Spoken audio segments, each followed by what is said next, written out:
I want to pay tribute to those British diplomats who remained elsewhere in the region throughout this period.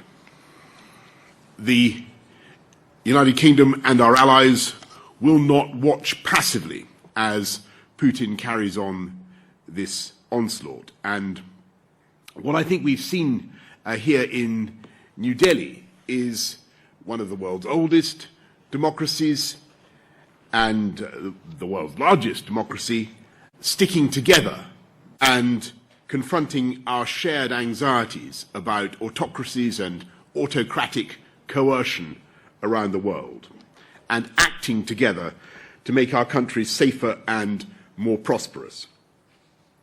Our new and expanded defence and security partnership will enable India to strengthen its own domestic defence industry, as well as protecting vital shared interests in the Indo-Pacific. Our collaboration on energy security, including our new offer on offshore wind, the new UK-India hydrogen science and innovation hub, and our joint work on solar power, will help to reduce our collective dependence on imported hydrocarbons in favour of cheaper and more sustainable homegrown renewables. And our global innovation partnership will help transfer climate and energy smart innovations to developing countries around the wider Indo-Pacific. As we deepen the partnership between our countries, we won't just make our people safer, we'll make them more prosperous as well, creating new jobs, driving up wages and driving down prices for consumers, all of which helps with the cost of living. And our partnership with India is particularly powerful in achieving these things because India is an incredible rising power in Asia, one of the fastest growing economies in the world, already worth £2.25 trillion and set to be the world's third largest economy by 2050. India is also our biggest partner in the Indo-Pacific, which is increasingly the geopolitical centre of the world, with 2/3 of humanity and 1/3 of the global economy. And that share is rising every year. Indian investment already supports almost 500,000 British jobs. And with a population bigger than the US and the EU combined, there is so much potential for us to take our trade and investment to a whole new level. On this visit alone, we've secured new deals worth £1 billion, creating more than 11,000 jobs, and perhaps most significantly of all, we're using our Brexit freedoms to reach a bilateral free trade agreement. And today, Prime Minister Modi and I told our negotiators to get it done by Diwali in October. This could double our trade and investment by the end of the decade, driving down prices for consumers and increasing wages across the UK by as much as £3 billion. So what we're getting on with here is delivering on the priorities of the British people, but also deepening a friendship with a nation with whom we have profound ties of language, culture, and kinship, while making both our countries safer and our economies stronger. We're going to take a few questions from the media, and we have, I'm going to go first to some UK journalists and then to some of our Indian colleagues. So first of all, can I go to Ben Wright of the BBC? Thank you, Prime Minister. In your discussions about Ukraine, did you ask Prime Minister Modi to use his influence in Moscow to put pressure on Russia? And did you get any sense that he would do that? And on trade, you said there'll be a free trade agreement with India by Diwali. But considering the number of party investigations going on back home, are you absolutely sure you'll still be Prime Minister then? Okay, the second answer is yes. But on the on your point about Ukraine and the Indian perspective, look, I mean, I think you have to recognise that the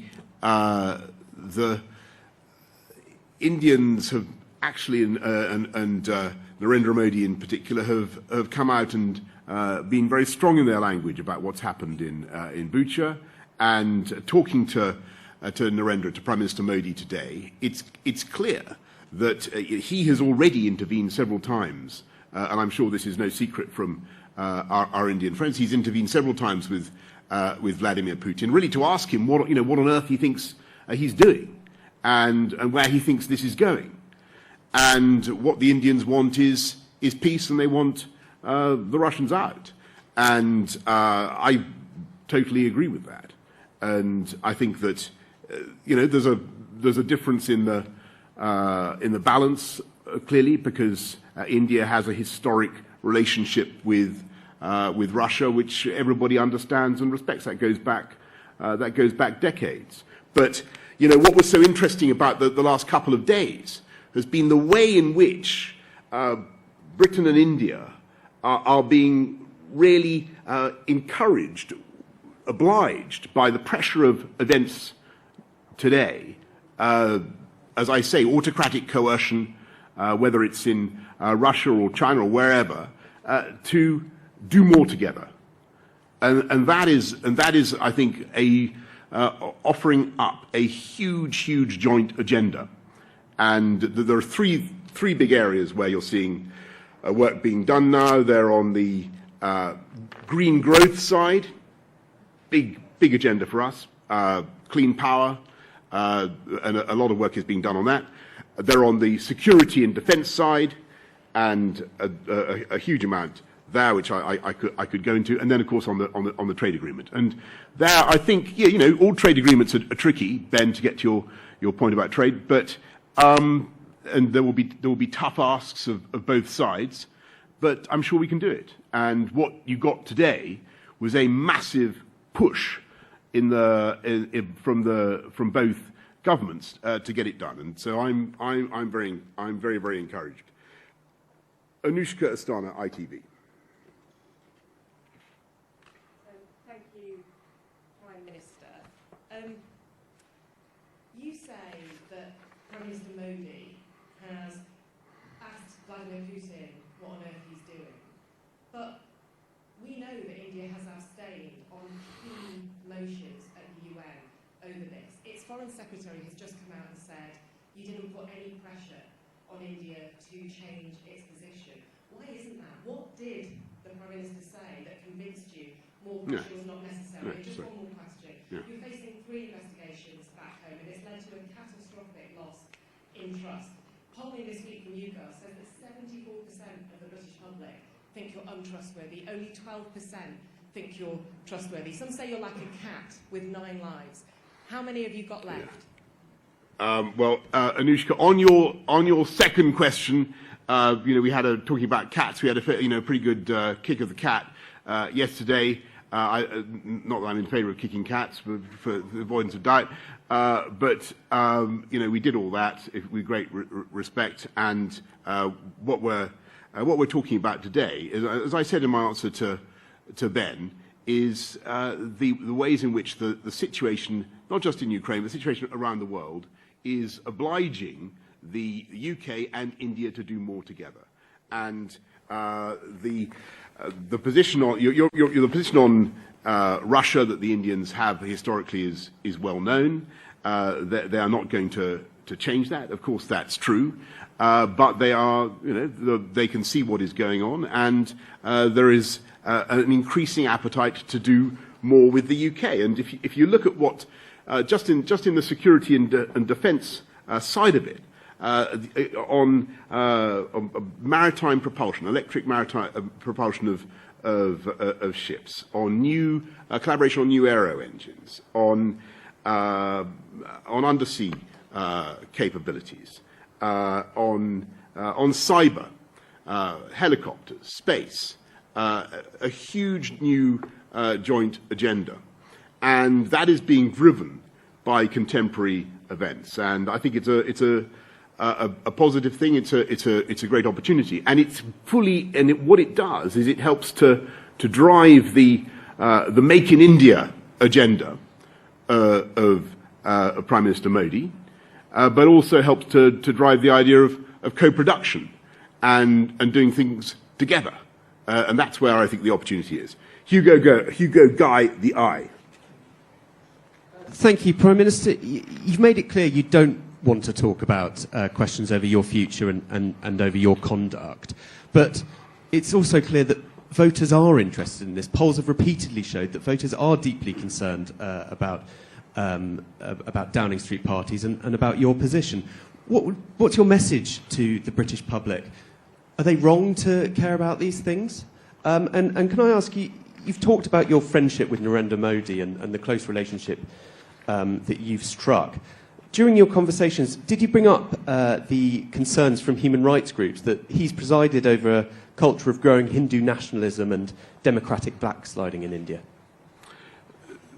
So we always have, so on your first point, Hugo, look, I think that what people want in our country is for the government to get on and focus on the issues on which we were elected. And that's what we're going to do. And I think they'll be particularly interested in jobs growth in the UK, a memorandum of understanding, for instance, today on wind power, gigantic ambitions for more wind energy.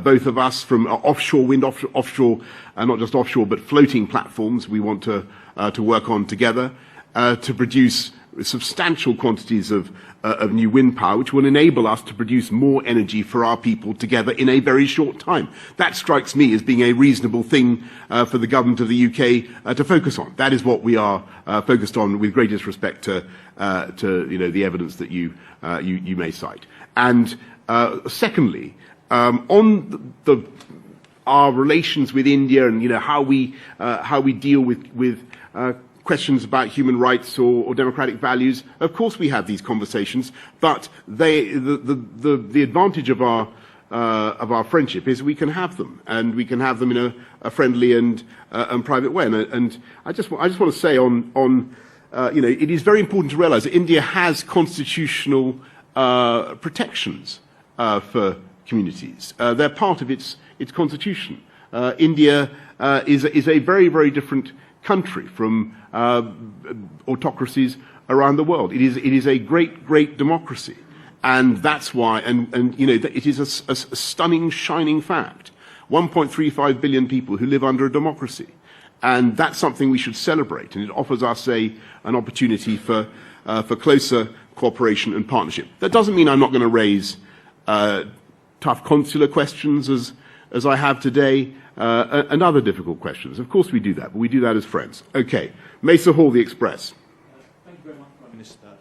Could I ask you to say a bit more about your discussions on a free trade deal and what that means in terms of widening visa access to the UK from India? Does that mean a relaxation of your points-based immigration policy?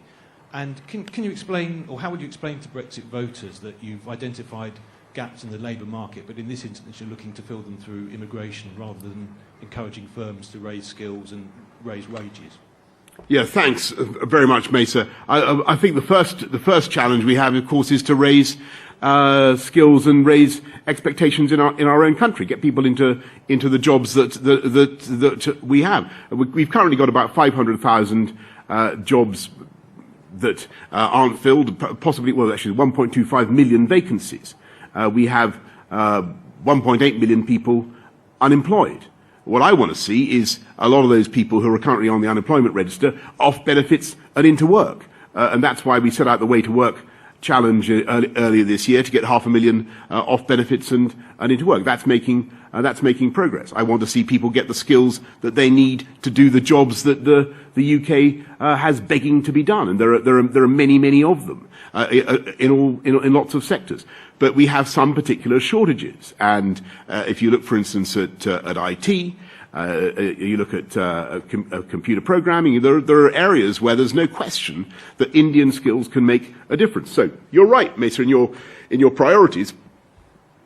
I'm going to prioritise skilling up the British people to do those jobs, but I'm not going to be dogmatic in refusing to allow people with skill and talent to aspire to come to the UK.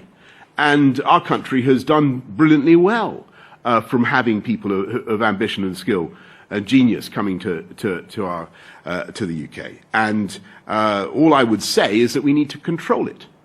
And that's what we're doing. So it in no way changes, just to get to your point about the points-based system, in no way changes the advantages of the points-based system. On the contrary, the points-based system now gives us the ability to decide which sectors need which types of workers, and how we can deal with immediate shortages, and that's what we're going to do. Thank you. Did you have another question? That was it. Thanks. Heather Stewart, The Guardian. Hello, Prime Minister.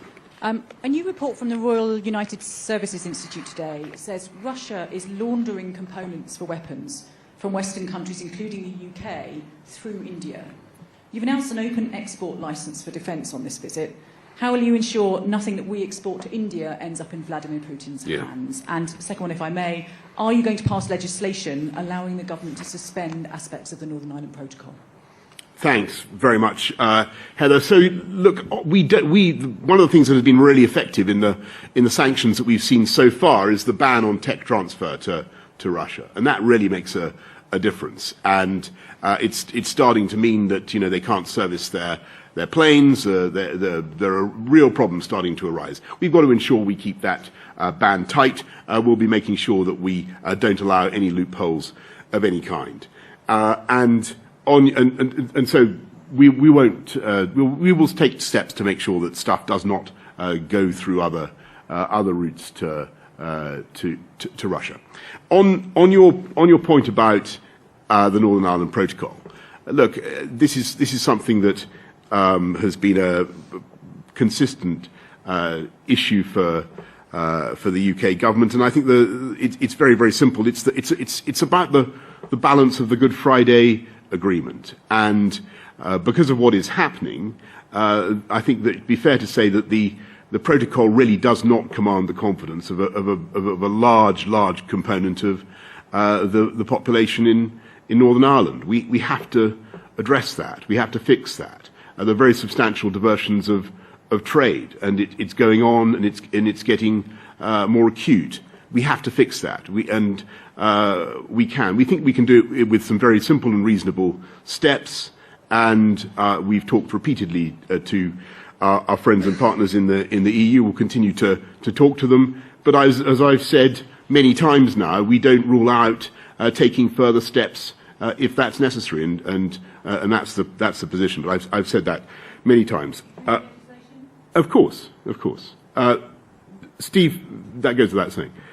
Steve Swinford, The Times.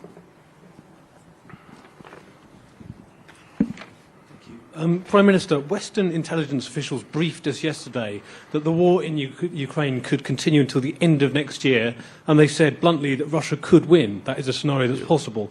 Do you accept that assessment, particularly that time frame? And secondly, you're reopening our embassy in Kiev. Can we expect regular visits by you and other ministers in coming months? So, Steve, yes. I mean, look, I think the sad thing is that that is a realistic possibility. Yeah, of course. Putin has a huge army. He has a very difficult political position because he's made a catastrophic blunder. He has the only option he now has really is to continue to try to use his appalling grinding approach, led by artillery, trying to grind the Ukrainians down. And he's very close to securing a land bridge in Mariupol now. The situation is, I'm afraid, unpredictable at this stage. We've just got to be realistic about that. But what we've also seen is the incredible heroism of the Ukrainians and their willingness to fight. And I tell you something, I think that no matter what military superiority Vladimir Putin may be able to bring to bear in the next few months, and I agree, it could be a long period, he will not be able to conquer the spirit of the Ukrainian people. That is just an observable fact. On the contrary, what he is doing every day is strengthening and reinforcing that will to resist in the people of Ukraine. And so I think what we in the supporters of the Ukrainian people need to think about is what further steps we can do to support them militarily.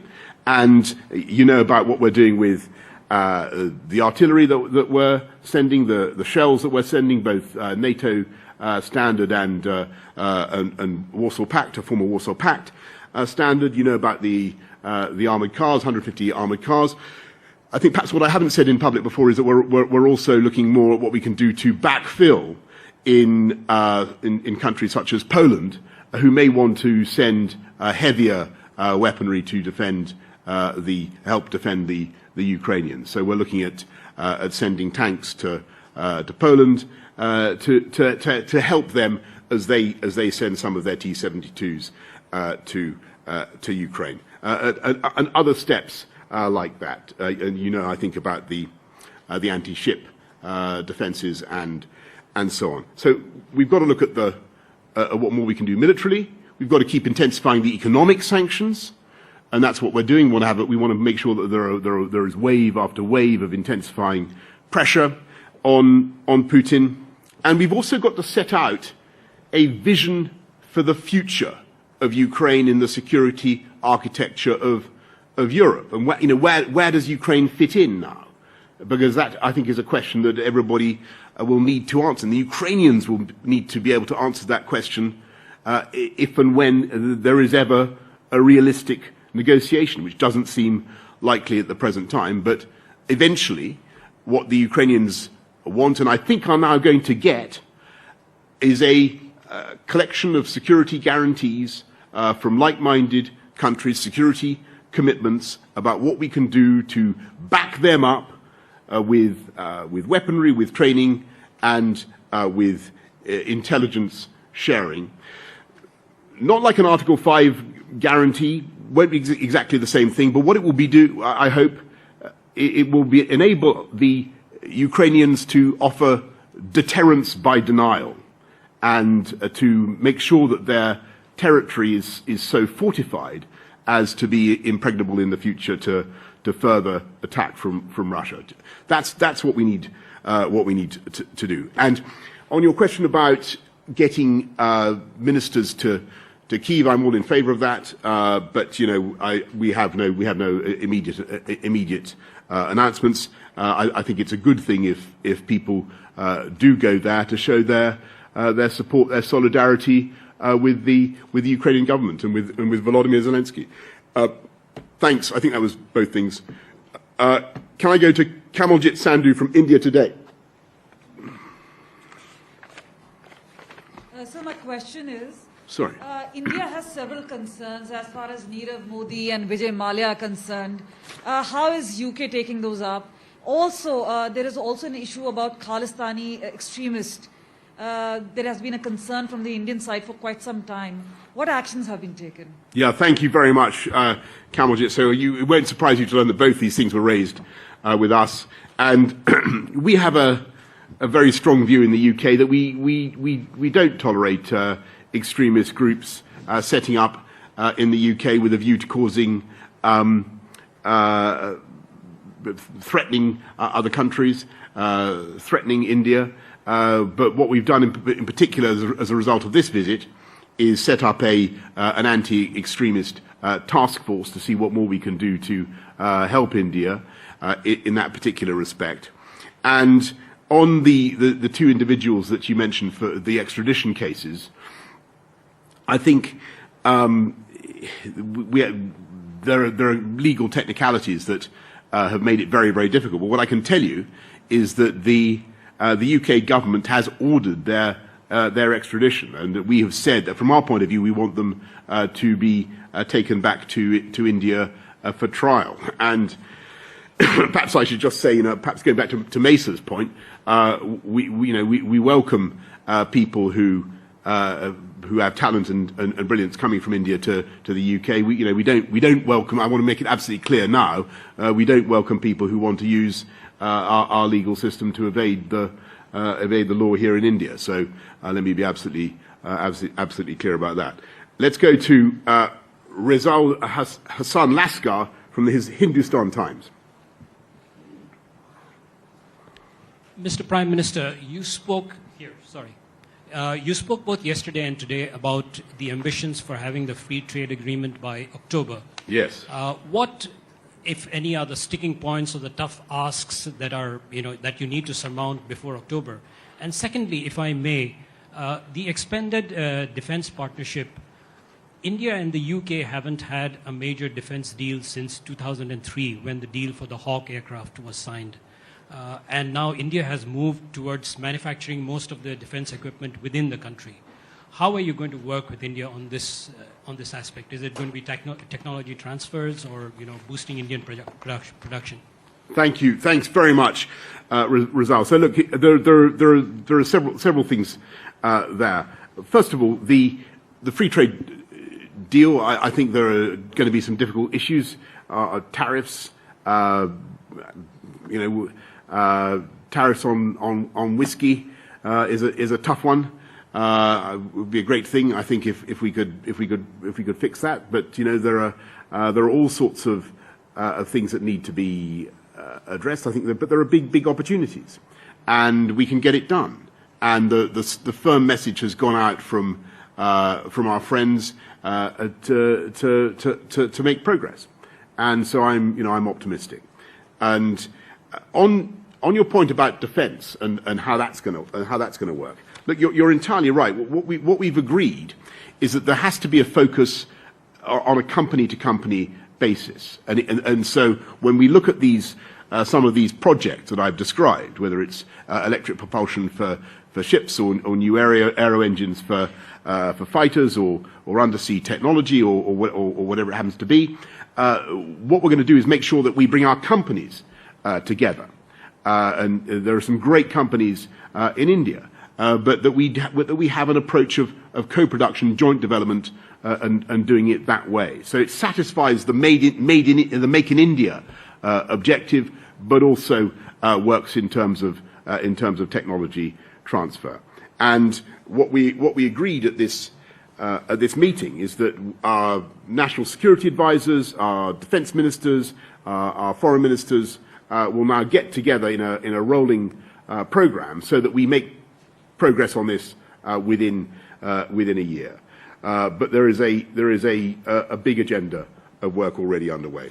So that's it, folks. I think I have now addressed my budget of questions. I just want to remind you, in case you'd forgotten, the key statistics and takeouts from this wonderful mission and visit to India, £1 billion of investment in the UK, 11,000 jobs. I hope that hasn't escaped you. How many times have I said that? An MOU on wind, green hydrogen, working together on solar energy, cooperation on small modular reactors, the whole security and defence partnership that we've just discussed, new partnerships with universities and new partnerships on medicine, including new work on malaria vaccines to follow up on the groundbreaking work that the UK and India did, for instance, over the Oxford AstraZeneca vaccine, of which I am personally the beneficiary. I don't know how many others are in this room. Thank you all very much. See you soon. Thank you.